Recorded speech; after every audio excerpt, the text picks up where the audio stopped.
Does every decision flow through you? Is every exception landing on your desk? And does every handover require your approval? You built a company that can't function without you. At £1 million revenue, that's what kept you alive. At 5 million, it's going to kill your growth. When founders become the operational glue, they stop leading and start being the operating system.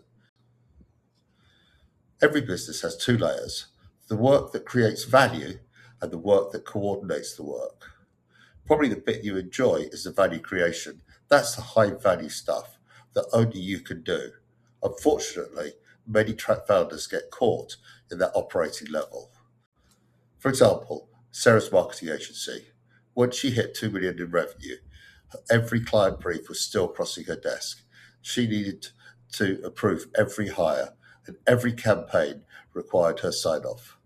She worked 70 hours a week consistently, managing a business that should have managed itself. One way out of this is to track every interruption for a week. Count how many times you become the bottleneck for decisions that should happen without you. Just keep a simple scratch pad and just like a cricket score, note it off. And what you'll notice is that the pattern occurs. And that every time that you solve someone's problem, you train them to bring you the next one. The only way to break that is by empowering people and enabling them to be really clear on what decisions they're able to take and what decisions require your sign off.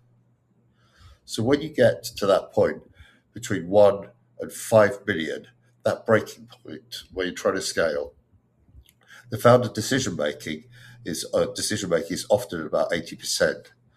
And of those that are at that point, at least 40% of you will stall.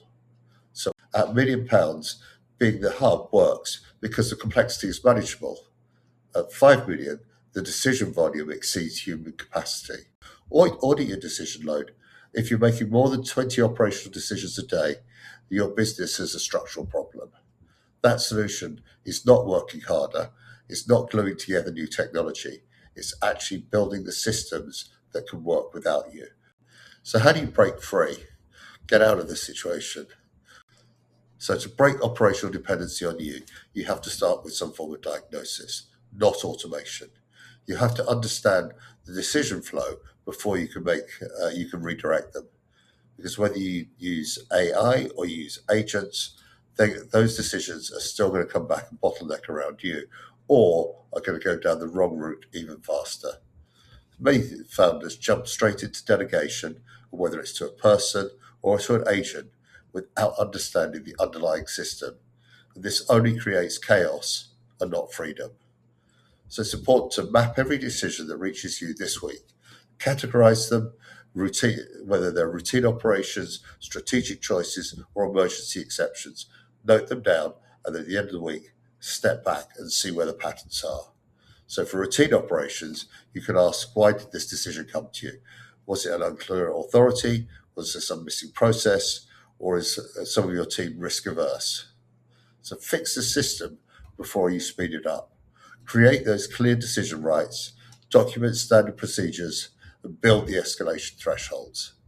The goal is not to eliminate all those decisions, it's to handle only the decisions that require your unique judgment and experience.